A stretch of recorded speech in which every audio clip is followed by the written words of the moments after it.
If your car battery keeps dying, here are 5 things that usually cause this. One promise I make to you is that if you address these 5 things, your car battery is going to last much longer. Now let's get this.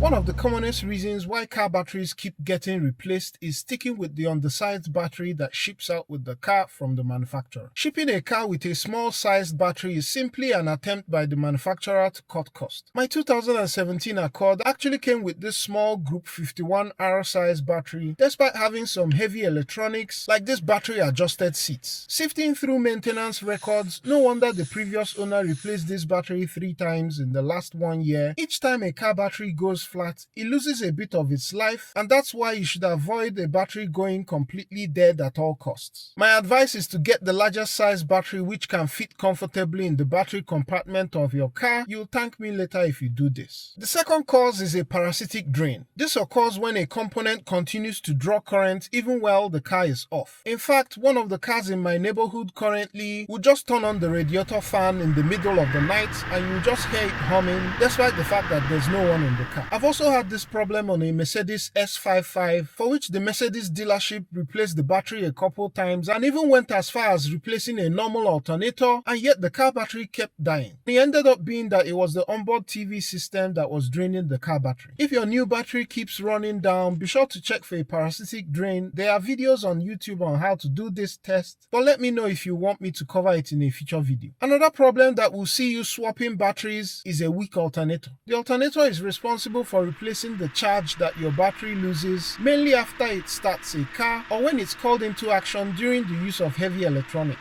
If an alternator is weak, it won't charge the car battery well, the battery will keep on going flat. Signs of a weak alternator include flickering headlights or accessory lights, or they may just be dimmer than usual. You can invest in an inexpensive alternator tester such as this, which also happens to test the car battery as well as the starter motor. I've had this Conway KW208 tester for years and it's been pretty accurate. I'll leave a link below in case you want to check it out. The fourth reason is simply that you have a battery that is on its last legs. Batteries usually last about 3 to 5 years, and this duration greatly varies depending on a number of factors. Your battery could have taken some abuse or insult from the 3 factors that we've discussed already, or it's just purely down to age. The most important thing when replacing batteries is getting the freshest battery possible and one that hasn't sat on the shelf for too long. Again, a battery tester can be of great help here. The fifth cause of early battery death is simply not doing any maintenance charging or desulfation on the battery. I know manufacturers say some batteries are maintenance free, but that just refers to the fact that you won't need to top up distilled water. An alternator is not designed to charge up a car battery that has been discharged. In fact, Bosch states for its batteries that once they are below 12.5 volts, they should be charged up externally before being fitted in a car. It's even worse if you do a lot of stop and go traffic while using heavy electronics. There are just going to be those days that the alternator is not going to be able to keep up. Since knowing this, I've built a habit of charging and desulfating my battery on a schedule, and my batteries now last much longer. A simple smart battery charger is all you need. These are now quite affordable. I want to promise you that if you consider these 5 things, your battery is definitely going to do a lot better. Hope this has been helpful. Don't forget to subscribe if it has, and I'll catch you on the next one. Peace!